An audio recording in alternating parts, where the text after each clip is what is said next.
예, 인천성모병원 소아청소년과 신생아 분과를 맡고 있는 김민성이라고 합니다.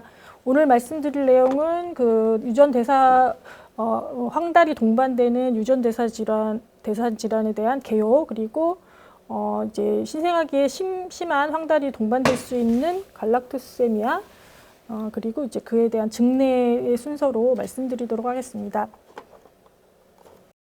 먼저 이제 신생아 황달을 저희가 이제 의료 현장에서 많이 이제 경험을 하게 되는데요. 보시는 바와 같이 만사가나 미숙아에서 60에서 80% 이상에서 황달이 관찰이 되고, 보통은 인다이렉트 빌리루빈이 증가하는 이제 황달로서 대부분 이제 양성의 경과를 취하게 되죠. 그래서 다만 이제 수치가 높아지게 되면은 빌리루빈 뇌증이라든지 핵황달의 위험이 있기 때문에 특히나 이렇게 급속하게 증가하는 경우에는 이제 광선 치료라든지 이런 집중 치료를 하게 되는 거고, 대부분의 경우 이제 익스체인지 레벨까지 가거나 그러지 않고 집중해서 이제 강선 치료를 하면은 좋아지는 그런 경과들을 많이 취하게 되죠. 그래서 이제 이 유전대사 질환이랑 관계된 황달이라는 주제를 제가 좀 받게 되었을 때는 사실 좀 그런 원인들이 많지는 않고 또 좀 광범위한 내용들이기 때문에 좀 준비하는 데 있어서 좀 막연하다라고 생각이 들었지만은 일단 최대한 좀 정리를 해보도록 노력해 보았습니다.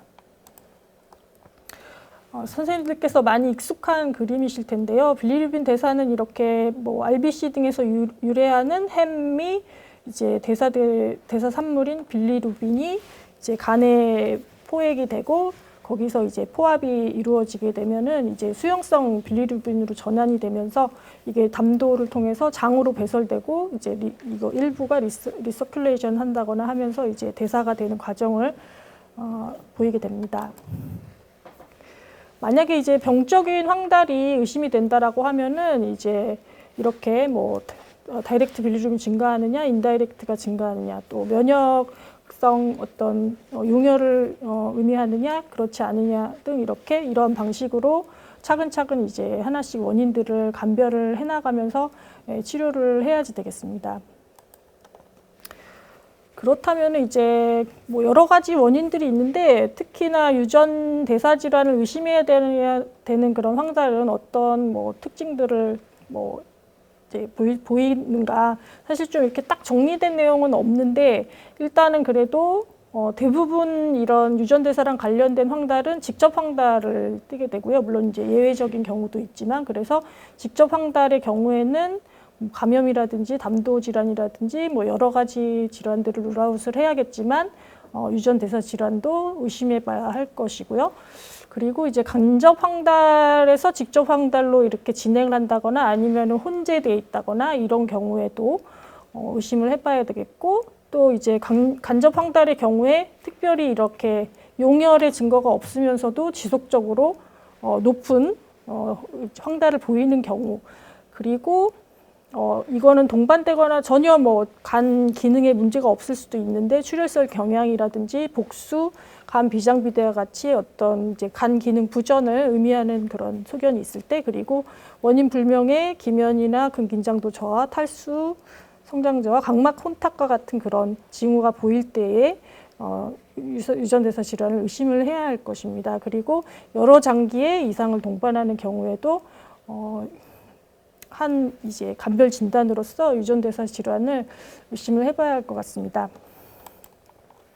그래서 이제 좀 이 황달의 소견을 가지고 나타날 수 있는 그런 유전대사 질환들이 좀 정리되어 있어가지고 보여드리려고 하는데, 일단 신생아기에 직접이든 간접 황달이든 심한 황달을 보일 수 있는 유전 질환으로서는 이제 다음과 같은 질환들이 있습니다. 그래서 이제 알파 안티트립신 디피션시라든지 오늘 말씀드릴 갈라토세미아라든지 이런 유기산 아미노산 대사 질환이라든지 아니면은 이제 포압에 문제들이 있는 로토 두빈존슨이라든지 이런 질환들이 신생아기에 심한 황달을 보일 수 있는 유전 대사 질환이라고 알려져 있고요.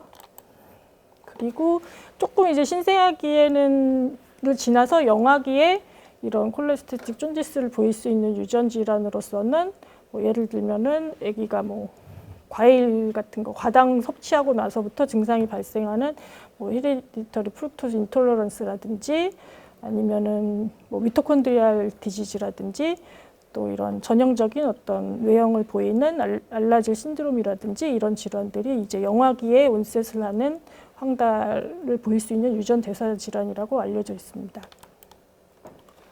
그리고 이제 대부분은 이제 그 포합성 콜레스테롤 존디스가 메타볼릭 디지즈랑 연관돼 있다라고는 알려져 있는데 일부 이제 그 인다이렉트 하이퍼빌리루비노미아가 증가하면서 이제 수출 칼라는 정상인 그런 질환들이 있습니다. 그래서 앞서도 보여드렸던 뭐 길버트 증후군이나 클리거나자 증후군 같은 것들은 이제 그 바일의 그 빌리루빈의 포압에 문제가 있는 것들이고, 그리고 이렇게 그 당 대사 글라이콜라이시스에 관여하는 효소 결핍이 있는 그런 질환들도 이제 그 용혈이 일어나면서 인다이렉트 하이퍼빌리루비노미아가 일어나고, 앞서 얘기해 주신 사이로이드 디지즈에서도 인다이렉트 하이퍼빌리루비노미아가 이제 발생을 할 수 있습니다.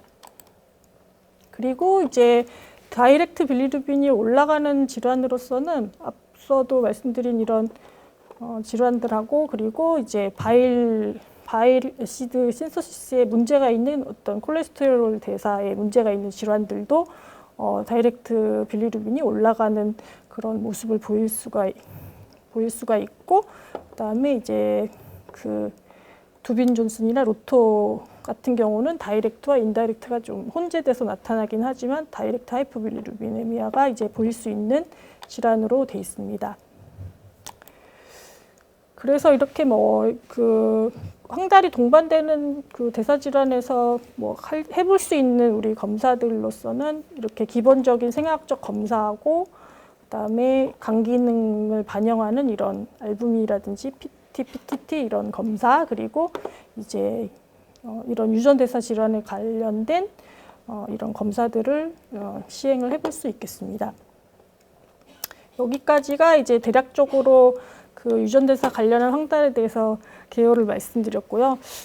좀 다양한 질환들을 말씀드리기는 제가 어려울 것 같아서 신생아기에 심한 황달이 동반될 수 있는 갈락토스 혈증에 대해서 말씀드리고 직내를 살펴보고 마치도록 하겠습니다. 그래서 갈락토세미아는 이렇게 혈중의 갈락토스 농도가 증가하는 그런 질환들을 이렇게 묶어서 얘기하는 거가 되겠는데요. 우리가 이제 음식물을 통해서 그 유당을 이제 섭취를 하게 되면은 유당이 갈락토스와 그 글루코즈로 이제 분해가 되고, 이 갈락토스가 이제 결국은 이런 과정을 거쳐서 글루코즈 6포스페이트로 변화가 돼야지 이제 에너지 대사에 이제 기여를 하게 되는 것인데요. 이제 갈락토세미아는 이러한 과정에 필요한 효소들이 결핍이 됨으로써 이런 중간 산물이 쌓이고 또 에너지 대사의 실패가 이제 일어나게 되는 질환이라고 볼 수 있습니다. 그래서 크게 세 가지 이런 클래시컬한 그 갈락토스 그 트랜스퍼레이즈의 결핍 질환과 그다음에 갈락토스 카이네이즈의 결핍 질환, 그리고 갈락토스 에피머레이즈 결핍 질환, 이렇게 세 가지 타입이 있는 것 같습니다.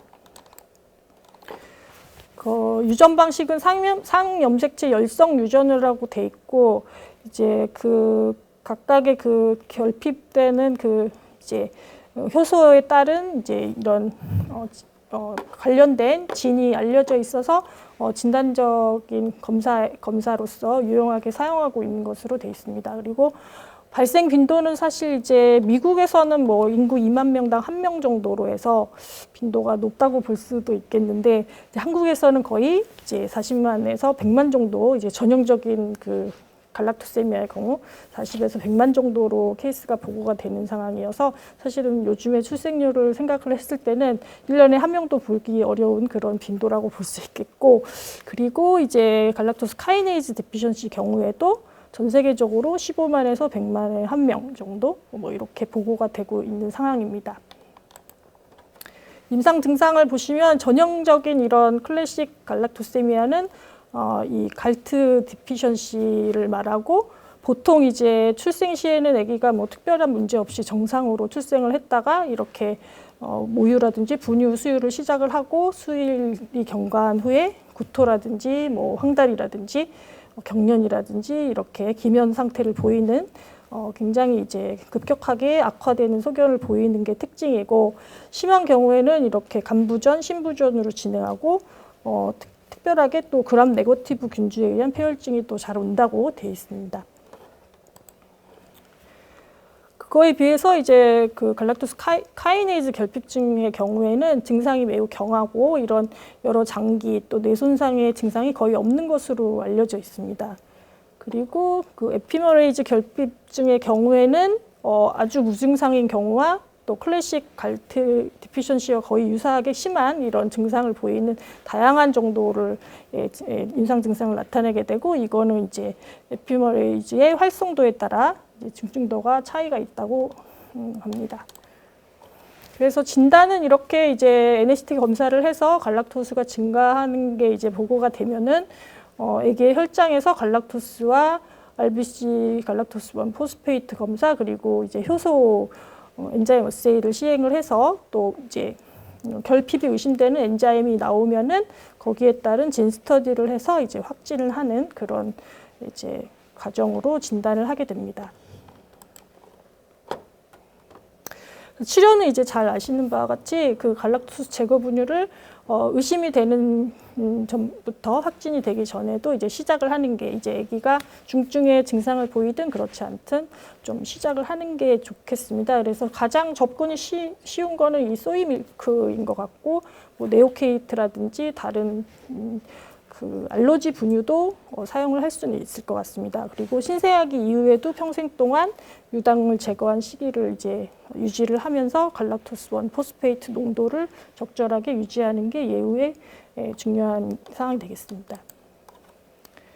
그래서 보통은 이제 엄격하게 조절을 하면은 정상적인 지능을 유지하고, 적절하게 치료가 되지 못하는 경우는 이제 중등도의 정신지체라든지 운동장애, 언어장애 등이 나타날 수 있다고 돼 있고, 이렇게 적절하게 치료를 잘 하고 유지 제한 시기를 하더라도 여성의 경우 클래시칼 갈락토세미아의 여성의 경우에는 1차성 난소기능 부전이 발생하는 것으로 알려져 있습니다. 그래서 2차 성징이 적절할 때 나타나지 않거나 또 무혈경이 보일 경우에는 이런 이제 성호르몬에 대한 스크리닝이 필요하다. 다만 남성들은 특별하게 이상은 없는 걸로 되어 있습니다. 저희가 사실 뭐 갈락토스 혈증을 이제 스크리닝을 하고 문제가 있는 경우에 사실은 이제 유전대사 질환을 보는 센터로 많이 보내기 때문에 저희가 케이스를 뭐 경험을 한 바는 없고, 증례는 그래서 아산병원에서 이제 보고하신 증례를 좀 보고 말씀드리고 이제 마치도록 하겠습니다. 첫 번째 증례는 이제 생후 10일 된 남아로 뭐 만삭으로 태어났고 3.3kg의 자연 분만을 했고, 이제 크게 문제가 없이 모유 수유를 하고 지내던 중에 생후 6일경 황달과 심한 탈수증이 있어서 다른 병원에 이제 입원을 했던 하나입니다. 그래서 다른 병원에서 토비와 DB가 27.3에 2.2로 증가돼 있어서 강선 치료를 했지만은 이 응고장애라든지 심한 출혈 경향을 보이면서 또 폐혈증 소견까지 보여서 항생제 치료를 하고 아산병원으로 이제 전원된 케이스였습니다. 특이한 점은 이 환아가 생후 5일경에 NST 결과를 이제 갈락토스가 증가돼 있다라고 통보를 받았는데, 재검 결과를 기다리면서 그냥 그 갈락토스 프리 분유를 먹이질 않고 일반 분유 수유를 이제 계속했던 그런 상태였습니다.